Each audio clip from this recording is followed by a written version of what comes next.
किसी भी बॉडी को जब आप ग्रेविटी के हवाले कर देते हैं और जब वो ग्रेविटी की वजह से मोशन करने लग जाती है तो उसको हम कहते हैं क्या, मोशन अंडर ग्रेविटी। अब आपने इस पे फोर्स लगाई, लेकिन फोर्स लगाने के बाद आपने इसको छोड़ दिया। अब ये जो मोशन कर रही है वो सारा का सारा किसके वजह से है, ग्रेविटी की वजह से है। तो वो सारा मोशन स्टडी होता है किसके उसमें, मोशन अंडर ग्रेविटी के उसमें। तो इसका मतलब है मोशन अंडर ग्रेविटी क्या हुआ, it is the motion of a body, it is the motion of a body under influence of gravitational या gravity, under the influence of gravity. ठीक है, ग्रेविटी के इन्फ्लुएंस से ही उसमें मोशन हो रहा है और कोई वजह चीज उसमें मोशन नहीं कर रही, उस वक्त पे नहीं कर रही। तो जब आप मोशन अंडर ग्रेविटी पढ़ते हो तो आपने जो इक्वेशन ऑफ मोशन अभी तक पढ़ी हैं उसमें थोड़ा सा बदलाव आ जाता है। वो इक्वेशन ऑफ मोशन आपने क्या पढ़ी हुई है, v = u + at, लेकिन यहाँ पे एक्सेलरेशन जो है वो आप जब नॉर्मल इक्वेशन ऑफ मोशन पढ़ते हैं तो वो एक्सेलरेशन किसी बॉडी का होता है अपने द्वारा। मैं अगर आगे चलूंगा तो ये मेरा एक्सेलरेशन होगा, जो मैंने फोर्स लगाई है उसकी वजह से जो एक्सेलरेशन आया है। लेकिन अगर बॉडी ग्रेविटी के अंडर मूव करती है तो यहाँ पे a नहीं आएगा, यहाँ पे आएगा क्या, g × t, where g is acceleration due to gravity. Gravity के अंडर जो एक्सेलरेशन हो रहा है उसको हम क्या लिखेंगे, v = u + gt या s = ut + ½ gt² या v² = u² + 2gs। ये तीन इक्वेशंस हम यूज करते हैं इसमें, इस तरह से इक्वेशंस यूज की जाती हैं। अब देखिए, सबसे पहली चीज, इक्वेशंस तो आप यूज कर लेंगे, लेकिन सबसे पहले आपको ख्याल रखना है किसका, साइन का। साइन किसका, साइन ऑफ जी का, जी के साइन का आपको ख्याल रखना है। तो दो तरह के मोशन होते हैं, क्या, एक बॉडी को आपने ऊपर फेंका, ऊपर गई और ये नीचे आई। तो जब ये बॉडी ऊपर जा रही है तो इसमें मोशन कहाँ हो रहा है, ऊपर की तरफ, लेकिन ग्रेविटी कहाँ एक्ट कर रही है, नीचे की तरफ। तो दोनों का डायरेक्शन क्या है, अपोजिट है। जब डायरेक्शन अपोजिट होगा उस कंडीशन में जी हमेशा नेगेटिव लिया जाएगा। क्या होगा, नेगेटिव लिया जाएगा। ठीक है, तो देखिए, if body moves upward then g will be negative, हमेशा याद रखना न्यूमेरिकल में। सेकंड, अब बॉडी, सेकंड केस में बॉडी नीचे आ रही है, बॉडी नीचे आ रही है और ग्रेविटी भी नीचे ही फोर्स लगाती है। ग्रेविटी तो हमेशा नीचे ही फोर्स लगाती है। तो जब बॉडी नीचे आ रही है और ग्रेविटी भी नीचे ही फोर्स लगा रही है तो दोनों का डायरेक्शन क्या है, सेम है। और डायरेक्शन सेम है तो उस कंडीशन में जी आप क्या लेंगे, positive. If body moves downward then G will be positive। चलिए, अब इसके बाद एक और केस है, वो क्या केस क्या है,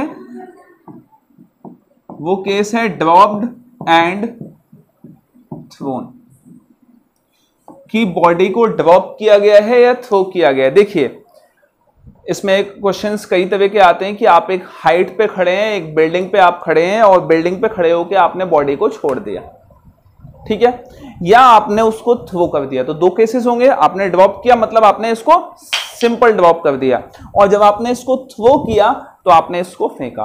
ठीक है, तो देखिए, जब आपने इसको थ्रो किया तो आपने अपना हाथ यहां से यहां तक, जब तक आपने बॉल को छोड़ा है या बॉडी को छोड़ा है, तब तक आपने कुछ इनिशियल वेलोसिटी इसको दे दी।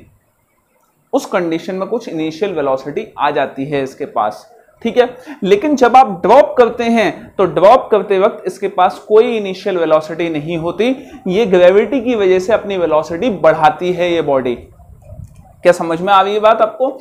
जब आप थ्रो करते हैं तो बॉडी के पास कुछ इनिशियल वेलोसिटी होती है। एक बॉलर इतनी दूर से भाग के और एक्शन लेके बॉल क्यों डालता है? ताकि वो बॉल को ज्यादा से ज्यादा इनिशियल वेलोसिटी दे पाए। तो जब भी आप थ्रो करेंगे तो आप बॉडी को कुछ इनिशियल वेलोसिटी देंगे, और जब आप ड्रॉप करेंगे तो इनिशियल वेलोसिटी नहीं होगी। तो इनिशियल वेलोसिटी नहीं होगी तो यू क्या हो जाएगा? 0 हो जाएगा। तो देखिए, थ्रोन के केस में initial velocity will be there, ठीक है। और ड्रॉप के केस में नो इनिशियल वेलोसिटी,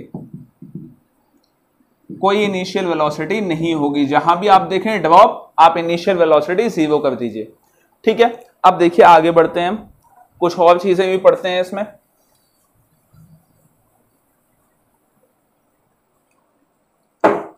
तो ये तो हो गया साइन 1, ये हो गया, सॉरी ये 2 हो गया। अब 3 यहां पढ़ते हैं। जब आप एक बॉडी को फेंकते हैं, एक बॉल को आप ऊपर फेंकते हैं, तो ऊपर वो जाती है, जैसे जैसे वो ऊपर जा रही होती है वैसे वैसे उसकी वेलोसिटी कम होती जाती है, और एक पॉइंट पे जाके उसकी वेलोसिटी 0 हो जाती है और वो वापस आने लग जाती है। आप कहेंगे सर आपको कैसे पता वेलोसिटी 0 हो जाती है? अरे भाई, वेलोसिटी अगर 0 नहीं होती तो वो और ऊपर जाती। अगर उसकी वेलोसिटी 0 नहीं होती तो वो और ऊपर जानी चाहिए थी, लेकिन वो और ऊपर नहीं गई। इसका मतलब जहां तक वो गई है, मतलब जो उसका टॉप पॉइंट है, वहां जाके क्या हो गई? उसकी वेलोसिटी 0 हो गई। अब वेलोसिटी तो 0 हो गई, ठीक है। उसके बाद वो नीचे आना शुरू करती है। तो नीचे क्यों आ रही है वो? क्योंकि उस पे ग्रेविटी उसे अपनी तरफ खींच रही है, एक्सीलरेशन से खींच रही है। तो वहां पे उसकी वेलोसिटी तो 0 हो गई, लेकिन कुछ एक्सीलरेशन है उसके पास। किसकी वजह से है? ग्रेविटी की वजह से है। तो ये क्वेश्चन बहुत पूछा जा सकता है, बहुत पूछा जाता है कि उस पॉइंट का नाम बताइए जहां पे वेलोसिटी तो 0 हो जाती है लेकिन एक्सेलरेशन होता है। लेकिन आप सोचने लग जाएंगे कि एक्सेलरेशन तो dv/dt होता है, मतलब change of velocity per unit time. तो वेलोसिटी अगर 0 है तो एक्सेलरेशन कैसे हो रहा है? लेकिन वहां इस केस में मोशन, इस केस में एक्सेलरेशन होता है। वेलोसिटी तो बॉल की 0 हो जाएगी, लेकिन ग्रेविटी की वजह से जो एक्सेलरेशन लग रहा है वो लगता रहेगा। क्या समझ में आ गई बात? तो देखिए आप, at top point v will be equal to 0, acceleration will be equal to minus 9.8 metre पर सेकेंड स्क्वायर। एक्सेलरेशन लगता रहेगा उस पर।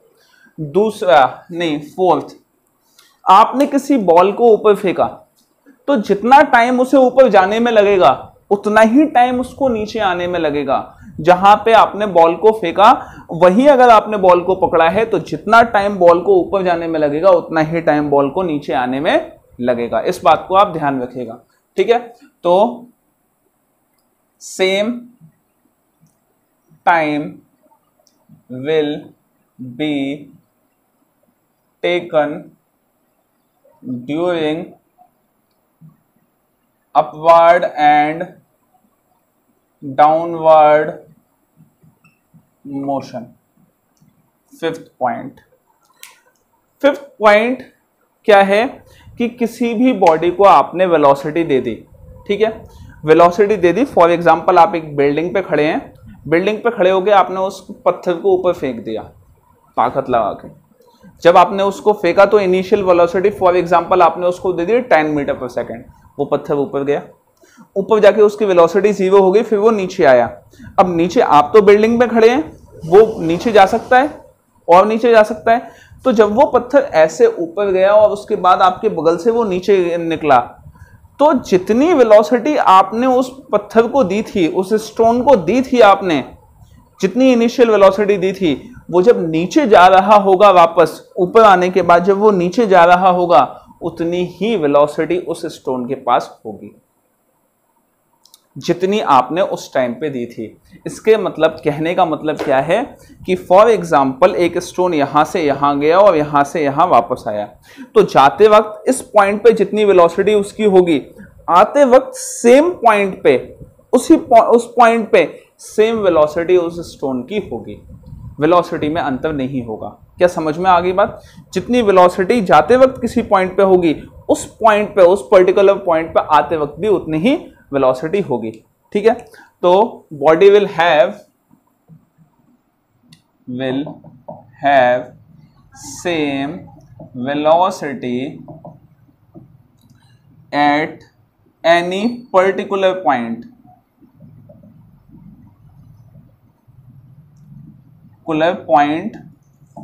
during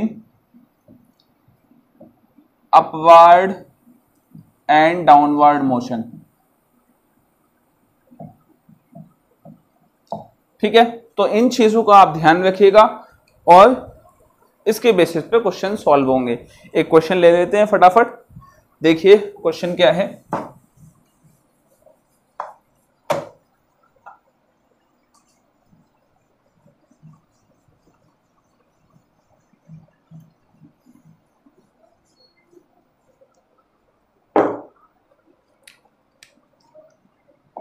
question number 1,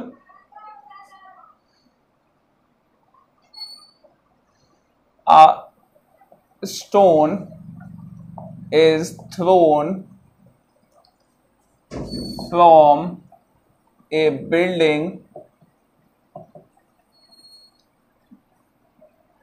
of height 20 meter with initial velocity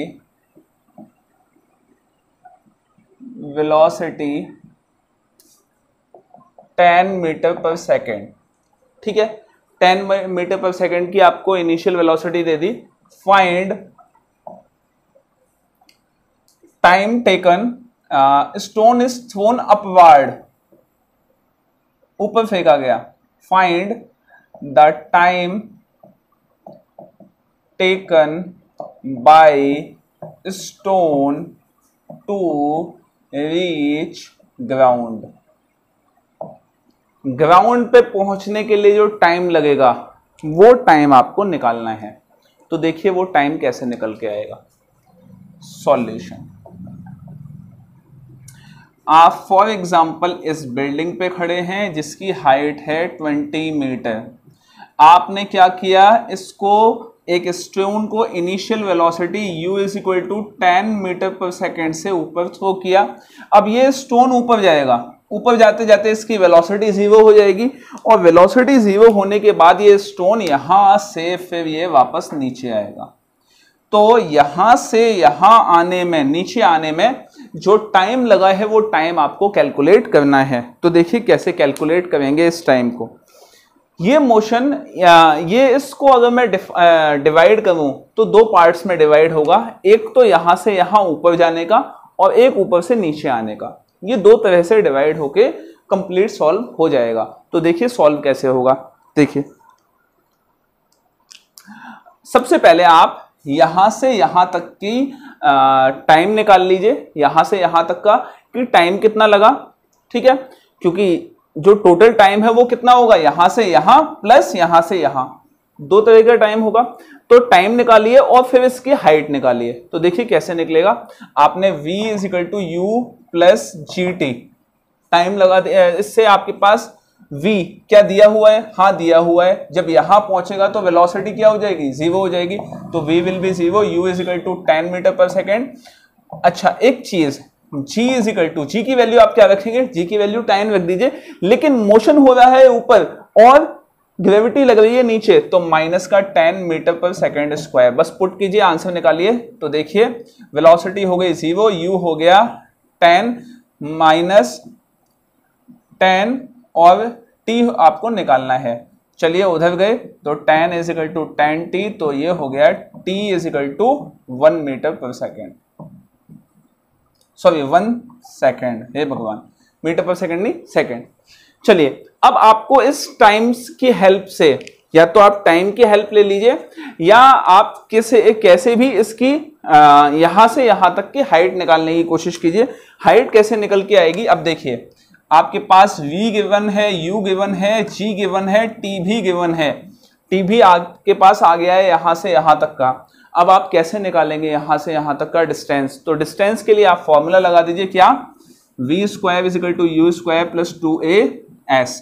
again ये हो जाएगा माइनस का 2gs, तो v तो हो गया 0, u हो गया 10 का square minus 2 into 10 into s, तो ये हो गया आपका माइनस का 100, इसको मैं इधर ले आया, माइनस का 20 इंटू s, इससे इसको कैंसिल किया माइनस, तो s is equal to 5 metre. 5 metre का डिस्टेंस यहां से यहां है बस। अब देखिए क्या है, आपके पास सारी चीजें अब आ गई, अब सोचने की जरूरत नहीं है ज्यादा। अब देखिए आपको यहां से यहां तक का टाइम निकालना है, यहां से यहां तक का तो निकाल लिया आपने 1 सेकेंड, यहां से यहां तक का निकालना है, तो यहां से यहां तक का अगर आपको निकालना है तो कौन से मोशन की बात आप कर रहे हैं, सिर्फ इतने मोशन की। तो मोशन स्टार्ट कहां से हुआ आपके लिए इस केस में, यहां से स्टार्ट हुआ, एंड कहां हुआ, यहां पे। तो यहां जो बॉल स्टोन के पास वेलोसिटी होगी वो इनिशियल वेलोसिटी होगी, तो यहां स्टोन के पास वेलोसिटी है कितनी, वो है velocity u is equal to 0। 0 ही तो है, यहां से जब स्टार्ट होगा नीचे तक आएगा u 0। s क्या है आपके पास, s है आपके पास 25, देखिए 20 ये और 5 ये, तो आपके पास क्या आ गया 25। अच्छा, टाइम आपको निकालना है, u 0 है, s दिया हुआ है, एक्सीलरेशन आपके पास कितना आएगा। अब बॉल ऊपर से नीचे आ रही है, जब ऊपर से नीचे आ रही है तो इसका मतलब जिस डायरेक्शन में मोशन हो रहा है उसी डायरेक्शन में ग्रेविटी एक्ट कर रही है, तो जी ए क्या हो जाएगा, will be equal to 10 metre पर सेकेंड। ठीक है, प्लस आ जाएगा। बस आपको बस फॉर्मूले में पुट करना है और आंसर निकालना है। अब फॉर्मूला कौन सा लगाइए, फॉर्मूला लगा दीजिए s is equal to u t plus half a t square. U t क्यों लिया, क्योंकि u तो हो गया 0, तो ये 0, s कितना 25 प्लस हाफ, ये कितना हो गया 10 इंटू टी, इसको इससे मल्टीप्लाई किया तो 50 is equal to 10 into t, इसको इससे कैंसिल, तो t is equal to 5 seconds. तो यहां से यहां आने में 5 सेकेंड्स, यहां से यहां जाने में 1 सेकेंड, तो टोटल टाइम कितना हुआ, that is t1 plus t2 which is t is equal to 1 plus 5 is equal to 6 seconds का टाइम लगा इसको। क्या आपको समझ में आ गई बात। इस तरह से ये क्वेश्चन सॉल्व होते हैं, आपको बस ट्रिक पता होनी चाहिए कि कहाँ से हम मोशन कौन सा कंसीडर कर रहे हैं, आंसर आ जाएगा आपके पास। इस पे और क्वेश्चंस आप सॉल्व करना, मैं आपको क्वेश्चंस दे दूंगा, ठीक है। और एक क्वेश्चन था लेकिन काफ़ी बड़ा क्वेश्चन था, इसमें 3 क्वेश्चंस इन्वॉल्व हो गए हैं, ठीक है। तो आपको इस पे बेस्ड क्वेश्चंस करने, नहीं करेंगे तो मुश्किल होगी, ये बात पक्की है। काइनेमेटिक्स के न्यूमेरिकल्स आप छोड़ नहीं सकते बेटा, क्या समझ में आ रही है ये बात। तो चलिए मिलते हैं नेक्स्ट क्लास में, और नेक्स्ट क्लास जो आपकी होगी वो नेक्स्ट क्लास होगी आपकी थर्सडे को। आपकी क्लासेस ऑल्टरनेटिव होंगी, अब डेली नहीं होंगी, ऑल्टरनेटिव होंगी। और नेक्स्ट क्लास में आपको पढ़ाए जाएंगे ग्राफ्स, और उसके बाद ये काइनेमेटिक्स चैप्टर, सॉरी काइनेमेटिक्स नहीं, motion in a straight line complete हो जाएगा।